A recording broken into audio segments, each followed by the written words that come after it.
If you've got a specialty bump, and especially if you don't even know what a specialty bump is, then you're going to want the breakdown and the tips that I have to share next.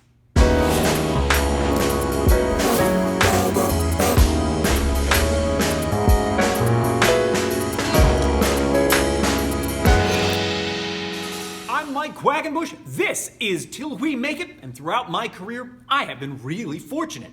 I've worked in front of the camera as a professional wrestler, referee, ring announcer, and commentator. And I have worked behind the scenes too, as a promoter, booker, agent, coach, and consultant. Here on my channel, I make videos for professional wrestlers at every stage of their career. Whether you're just transitioning out of the front row and between the ropes, making that leap to becoming a working pro, or you are deep in your career, looking for ways to continuously challenge yourself and stay on top of your game, I got you covered right here on Till We Make It. And if that sounds good to you, drop me one of these down below. And don't be afraid to join the Till We Make It tribe. Subscribe.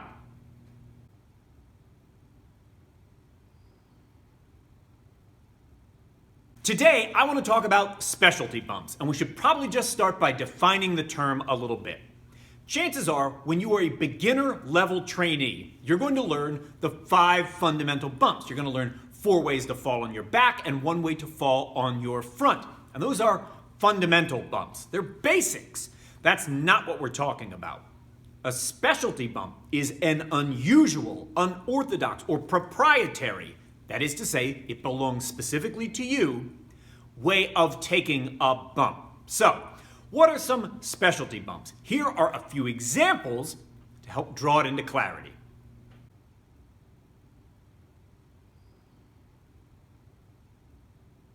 I started consuming a lot of professional wrestling in the early 1990s, and I used to marvel at the way Marty Jannetty could take clotheslines and would twist underneath them while still landing flat on his back. That is a type of specialty bump. And if you watched during the Hulkamania era, or even a little bit later during the New Generation era, you probably saw Marty Jannetty do that exact thing. Just a few years later, Rikishi was able to do the same thing during the Attitude Era. I can still remember the commentators calling out that he turned him inside out when Rikishi would corkscrew underneath clotheslines and replicate that exact same bump I'd seen Marty Jannetty do years before. How about the way Rob Van Dam takes pile drivers? Because no one takes pile drivers like Rob Van Dam. Think back to his classics in ECW with Jerry Lynn. The way Rob Van Dam would take a pile driver is a type of specialty bump. If you're listening to all of those and you're thinking, Mike, do you have anything a little more contemporary? Yes, I do. Can you picture the way AJ Styles takes back body drops? That is a specialty bump. So each of those is an example of a specialty bump. It's an unusual, unorthodox, or proprietary way of taking a bump. Nobody takes pile drivers quite like Rob Van Dam. That technique is unique just to him. It is his proprietary method of taking that bump. It's his specialty. Okay, so now that we're all on the same page, we all understand what a specialty bump is, I've got 3 things I want to share with you on this exact topic.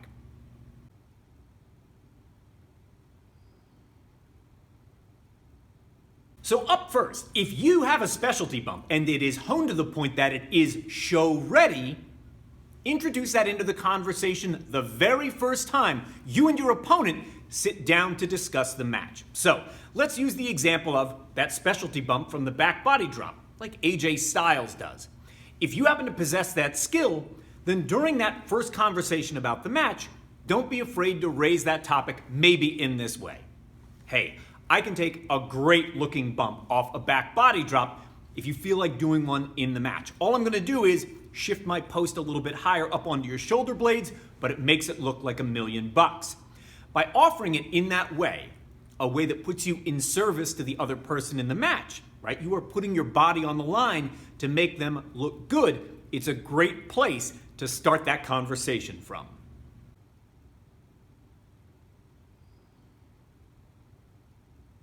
Up second, every time we introduce something new, unusual, unorthodox into the live combat theater of professional wrestling, we need to rehearse it first. We need to make sure that we're able to execute it with a reasonable degree of safety. It's the same way that you might have drilled on those 5 fundamental bumps you learned when you were still a beginner.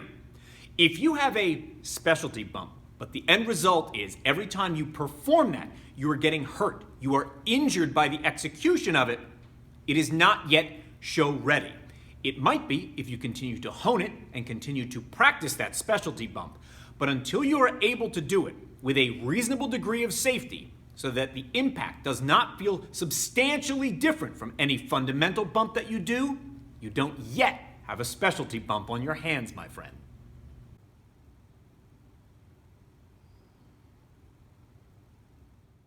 Up third, you want to avoid taking something which is special, like your specialty bump, and making it routine.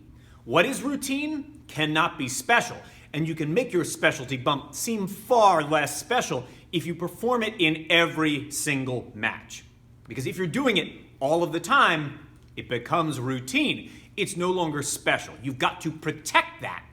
And to do that, you just need to be a little judicious. Use your good judgment on when to deploy that specialty bump. Save it for special matches, special occasions, or special instances, and then deploy it. When you do this, when you exercise good judgment and you protect the thing which is unique to you, right? It could be your proprietary specialty bump, then you are assured of it getting a maximum reaction.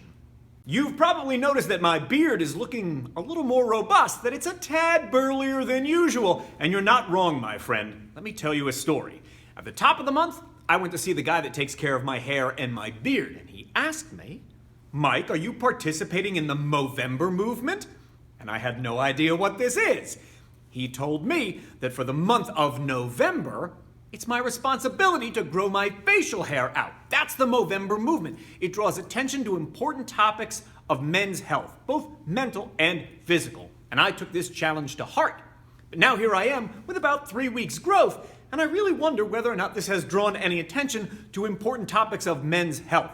So, to make sure that this does not go overlooked, I'm going to link you to a website all about the Movember movement and important topics, including things like prostate cancer screenings. You're going to find that down in the description. And if you have any needs that I can help you with on the physical or mental health side of things, down there in the description is my email. You can email me directly. Now, if you'd like to keep on learning, go ahead and click on this video up here. It's going to lead you to something all about finishing moves, and we all love those. Or if you want to look out for common mistakes made while taking fundamental bumps, click on this video down here.